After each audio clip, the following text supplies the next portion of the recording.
ये रिवॉल्वर कौन लेके आया? सर ये तो प्रोडक्शन वाले को मालूम होगा। तो प्रोडक्शन वाले को बुलाइए। जी मैं राम ठाकुर, मैं ही प्रोडक्शन संभालता हूँ। शूटिंग के लिए गोलियां और रिवॉल्वर कौन सप्लाई करता है? रुस्तम भाई। कहाँ है वो? सर वो तो सेट पर नहीं आते, उनका एक आदमी रहता है सेट पर। किधर है वो? बुलाओ उसे। मैं इंस्पेक्टर साहब राजू। राजू? जी सर। राजू, आपने इस रिवॉल्वर को लोड किया था? जी साहब, ये मेरे ही काम है। और ये गोली भी आप ही ने डाली थी? नहीं साहब, ये तो असली कारतूस है। हम लोग तो नकली कारतूस भरते हैं साहब। तो ये इसमें कैसे आ गई? मुझे कुछ नहीं मालूम साहब। सच बताओ। मैं सच कह रहा हूँ साहब, मुझे कुछ नहीं मालूम साहब। मैंने रिवॉल्वर में कारतूस भर के उस कलाकार को दे दी थी साहब। बस इतना ही जानता हूँ साहब मैं। किस कलाकार को? वो इंस्पेक्टर को। साहब मैं तो एक छोटा सा सीन करने आया था। इन्होंने मुझे रिवॉल्वर दी, मेरी शर्ट का बटन टूटा हुआ था। मैं ये रिवॉल्वर उधर टेबल पर रखकर ड्रेसमैन से बटन लगवाने गया। हो सकता है इस बीच किसी ने मुझे फंसाने के लिए रिवॉल्वर में गोली चेंज कर दी हो। सर दरअसल इस सीन में गोली टोनी सिंह पर चलने वाली थी। जिसने भी ये साजिश की है, हो सकता है वो टोनी सिंह को मारना चाहता हो। अब मैं सीरियल और नहीं कर सकता।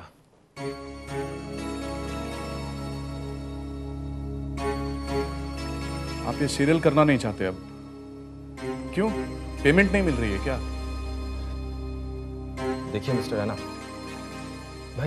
मैं जानबूझकर अपनी जिंदगी मौत के हवाले नहीं कर सकता। अब तक 2 बार मुझे जान से मारने की कोशिश की जा चुकी है। सबसे पहले वो जहर वाली चाय पिलाकर मुझे मारने की कोशिश की गई।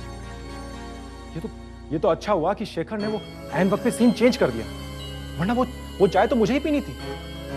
और आज जो गोली मालती को लगी, वो गोली भी मुझे ही मारने के लिए चलाई गई थी इंस्पेक्टर। तो तुम बचे कैसे? जैसे रिवॉल्वर का ट्रिगर दबा, अचानक मेरा पांव फिसल गया और जो गोली मुझे मारने के लिए चलाई गई थी, वो मेरे करीब से होती हुई मेरे ठीक पीछे खड़ी मालती को जा लगी। अब आप ही बताइए, इतना सब कुछ होने के बाद मैं अपनी जिंदगी को दांव पर तो नहीं लगा सकता। इसीलिए मैं सीरियल छोड़ना चाहता हूं।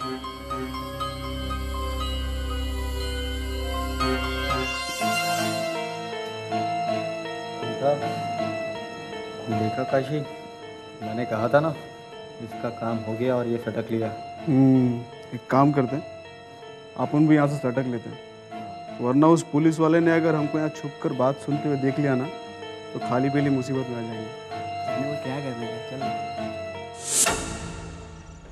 थक गए यार, पता नहीं कब आएंगे, रात हो गई। मुझे तो लगता है कि सीरियल के हीरो हीरोइन को मारकर ये लोग पब्लिसिटी गेन करना चाहते हैं, क्योंकि सीरियल अगर हिट हो गया तो चैनल भी हिट हो जाएगा। यानी कि इन मर्डर के पीछे चैनल के लोगों का भी हाथ हो सकता है। ऑफ कोर्स, मैं अभी चैनल से आ रहा हूँ। उधर कोई भी आदमी शेखर और मालती के मर्डर के बारे में कुछ कहना ही नहीं चाहता। और आपने इस बात से ये डिसीजन ले लिया है कि इन दोनों का मर्डर के पीछे इन चैनल वालों का हाथ है।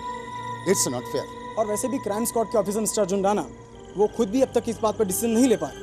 और मुझे तो ऐसा लगता है कि इस सीरियल को कोई बंद करने पर तुला है। जहाँ तक मैंने इन्वेस्टिगेशन की है इस केस के बारे में, हीरो शेखर और हीरोइन मालती के बीच में कुछ नाजायज ताल्लुक का टाइमिंग कोई अफेयर चल रहा था। हो सकता है कि कोई तीसरा आदमी सिर्फ इन दोनों को ही इस केस से हटाना चाहता है।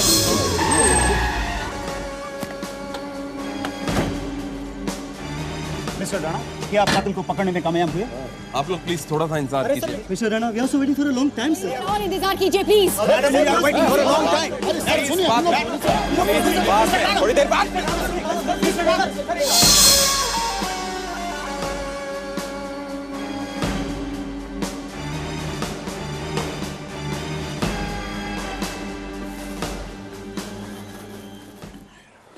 कहिए मिस्टर अर्जुन, और क्या पूछना है आपको?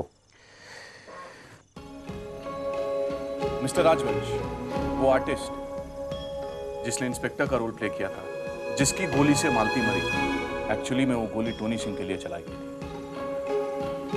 मैं आपसे ये पूछना चाहता हूं कि क्या कभी उस आर्टिस्ट ने आपसे टोनी सिंह के रोल के लिए रिक्वेस्ट की? कभी उसने आके आपसे ये कहा कि मैं वो टोनी सिंह का रोल करना चाहता हूं? जी नहीं, वो मेरे पास कभी नहीं आया। तो फिर इस बार उसे कास्ट किसने किया?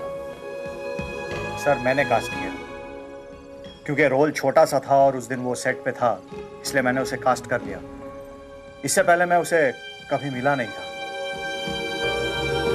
सर मेरे हिसाब से कातिल जब तक पकड़ा नहीं जाता है, हमें शूटिंग को बीच में ही रोक देना चाहिए।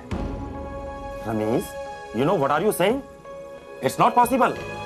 इस चैनल पर हमारा ये एक ही डेली सोप है और शेखर की डेट्स प्रॉब्लम की वजह से हमारे पास एक भी एपिसोड का बैंक नहीं है। एंड ऑफिसर, चैनल वालों ने मुझे स्पेशली कहा है कि शूटिंग किसी भी हालत में रुकनी नहीं चाहिए। और शूटिंग शुरू करने के बाद एक के बाद मर्डर शुरू हो गए, तब आप क्या करेंगे सर? रमीज, कैसे बच्चों जैसी बातें कर रहे हो तुम?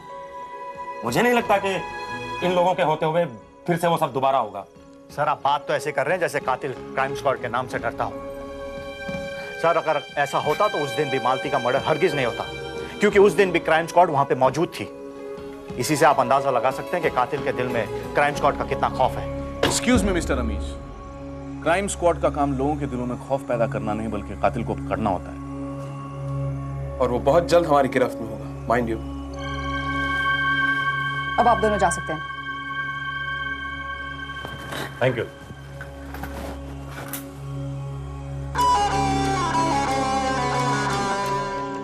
हेलो मिस्टर राजवंश, I am from India news TV. आप बताएंगे शेखर और मादी के कत्ल के बारे में क्राइम स्क्वाड की इन्वेस्टिगेशन कहां तक पहुंची है? बेहतर होगा ये सवाल आप क्राइम स्क्वाड वाला से ही पूछिए। भाई जी ने सुना है कि आपका शेखर के रिलेशन अच्छे नहीं थे और इसीलिए मैंने ही शेखर का खून करवा दिया, यही कहना चाहते हैं आप? आप लोगों को दिल का दाढ़ बनाने के सिवा कुछ और भी आता है? डायरेक्टर साहब आप बताएंगे कातिल के बारे में कुछ सर? यही क्या अगर शूटिंग फिर से शुरू हुई तो और एक मर्डर होगा और तब तक शायद कातिल का पता भी चल जाएगा। और पूछना चाहते हैं? मालती पर गोली इसी गन से चलाई गई, इट्स अ रियल वन। इसका इस्तेमाल जनरली फिल्म या सीरियल की शूटिंग के लिए किया जाता है, पर इसमें बुलेट्स नकली होते हैं। उस दिन किसी ने असली बुलेट डाल दिया and she died. She was the second victim. पहला मर्डर हुआ था चाय में पॉइजन मिलाने की वजह से, यानी कि कातिल जरूर कोई ऐसा इंसान है जिसे यूनिट के हर मूव का पता है, who knows everything, who knows even the script. लेकिन प्रोडक्शन वालों से लेकर डायरेक्शन वालों तक सभी को पता होता है कि नेक्स्ट क्या शूट होने वाला है। कहीं ऐसा तो नहीं कि कोई बाहर का आदमी किसी यूनिट के आदमी के साथ मिलकर ये सब कर रहा? मगर बाहर से वो आदमी कौन हो सकता है जो सेट पर किसी को टारगेट बना रहा है? बाहर का एक ही सस्पेक्ट हो सकता है, Rohini. I would like to interrogate her. देखो रोहिणी, हमें तुम्हारे और शेखर के अफेयर के बारे में सब कुछ मालूम है। हमें यह भी मालूम है कि उसने तुम्हें डिच किया। काफी सोचने समझने के बाद मैं इस नतीजे पर पहुंचा हूं कि शेखर और मालती को मारने का सबसे स्ट्रॉन्ग मोटिव तुम्हारे पास था। तुमने उन दोनों को धमकी भी दी थी, am I right? हाँ, मैंने शेखर को धमकी दी थी क्योंकि शेखर ने मेरी जिंदगी के साथ खिलवाड़ किया है। He spoiled my life and my career. And मालती को मैंने ये हिदायत दी थी कि मेरे और शेखर के बीच में वो ना ही पड़े तो उसके लिए बहुत अच्छा होगा। और ये लेटर भी आपने भेजा था मालती को? नहीं, मैंने मालती को कभी भी कोई भी लेटर नहीं भेजा। लेकिन मिस रोहिणी, ये फोटोग्राफ्स आपने प्रोड्यूसर राजवंश को क्यों दिए थे? क्यों और किस लिए आपने छुपकर ये फोटोग्राफ्स खिंचवाए थे? किस आदमी को आपने हायर किया था इस काम के लिए? मैंने कभी भी किसी फोटोग्राफर को हायर नहीं किया कोई भी फोटोग्राफ्स खिंचवाने के लिए। तो फिर ये फोटोग्राफ्स आपके पास कहां से आए? मुझे नहीं मालूम, मुझे भी किसी ने भेजे थे। किसने? मुझे नहीं पता, अगर मुझे मालूम होता तो मैं आपको जरूर बताती। क्या आपके पास वो लिफाफा है जिसमें ये फोटोग्राफ्स आए थे? Well, isn't it funny? मुझे नहीं लगता कि आप कोई भी कोरियर का कोई भी लिफाफा प्रिजर्व करके रखते होंगे। शांत हो जाइए, शांत हो जाइए। ज्यादा गुस्सा होना आपके स्वास्थ्य के लिए हानिकारक हो सकता है। एनीवे, आपको अपनी आखिरी मुलाकात शेखर के साथ तो याद होगी, आप उसके बारे में कुछ बताएंगे? ज्यादा नाटक मत करो मेरे साथ शेखर, तुम्हें सब मालूम है मैं तुम्हें क्या बताने जा रही हूँ। मेरे पीठ पीछे क्या चल रहा है मुझे सब मालूम है। एक बात सुन लो तुम और उसे भी समझा देना। कि अगर मैं तुम्हारे लिए अपना करियर, अपना घर बार सब कुछ छोड़ सकती हूँ तो मैं कुछ भी कर सकती हूँ। तो तुम मुझे धमकी दे रही हो? हाँ, मैं तुम्हें धमकी ही दे रही हूँ क्योंकि तुम प्यार से बात नहीं मानोगे, इसलिए तुम्हें धमकी देना बहुत जरूरी है। ये मत भूलो कि मैं प्रेग्नेंट हूँ। एक बात तुम समझ लो, कान खोल कर ये बात सुनो, अगर तुम मेरे नहीं हो सकते ना तो किसी और के नहीं हो सकते।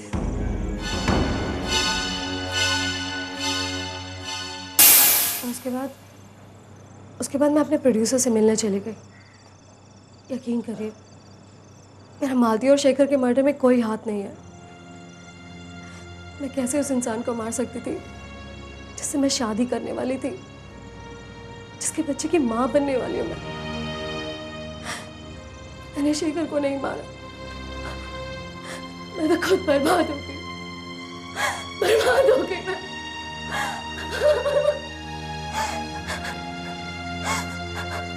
Thank you, Miss Rohini. You can go now. Thanks. Just a sec. But you cannot go out of town till the time this case is solved. Okay, Inspector sir. Please. Sir, मुझे लगता है कि रोहिणी नाटक कर रही थी, क्योंकि इस केस में सबसे स्ट्रॉन्ग मोटिव तो उसी का था। वो शेखर के बच्चे की मां बनने वाली है और वो ये भी जानती है कि शेखर वापस आने वाला नहीं और बदलने वाला भी नहीं। So she decided to eliminate both of them. So there's a strong possibility that she's behind all this. लेकिन ये फोटोग्राफ्स जो रोहिणी के पास आए, इन्हें बेचने वाला कौन हो सकता है? पता नहीं, मुझे नहीं लगता कि इतने सारे स्ट्रॉन्ग मोटिव्स होने के बावजूद रोहिणी कातिल है। क्योंकि अगर उसने फोटो खींचे थे या किसी और से खिंचवाए थे तो राजवंश को भेजने के बजाय वो उन दोनों को उस हालत में देखकर वहीं मार देती। हमें ये नहीं भूलना चाहिए कि रोहिणी की आज जो भी हालत है वो शेखर और मालती की वजह से है। No no no Vijay, there is more to this. ये सिर्फ दो औरतों के बीच फंसे हुए एक मर्द की कहानी नहीं है। There is more to this. हमें ये बात नहीं भूलनी चाहिए कि जो चाय शेखर पी गया वो इनफैक्ट टोनी सिंह के लिए थी। टोनी सिंह बच गया, शेखर मर गया, इसीलिए कातिल को एक और वार करना पड़ा। और इस बार गोली मालती पर चली, फिर टोनी सिंह बच गया। इसका मतलब है एक और वार भी हो सकता है। Precisely. That's what I'm trying to tell you. विजय, तुम्हें टोनी सिंह पर नजर रखनी पड़ेगी। अगर हमें कातिल तक पहुंचना है तो हमें यूनिट के हर आदमी पर नजर रखनी पड़ेगी। प्रवीण जी, सीरियल के स्टोरी के हिसाब से हमारे दोनों हीरो शेखर और टोनी सिंह की मौत हो गई है। अब हमें एक नया हीरो ही नहीं ढूंढना बल्कि कहानी में भी कुछ ऐसा ट्विस्ट लाना है जिससे ऑडियंस चक्कर में पड़ जाए। आप मेरी बात समझ रहे हैं ना? जी। क्यों राजवंश जी, आप क्या सोच रहे हैं? मैं तो यही सोचकर परेशान हूं कि एक के बाद एक हीरो शेखर और हीरोइन मालती का मर्डर होने से आज मार्केट में मेरे प्रोडक्शन हाउस का नाम खराब हो रहा है। ये आप क्या कर रहे हैं सर? वैसे शेखर और मालती के मर्डर के वजह से आज हमें उल्टा फायदा हो रहा है।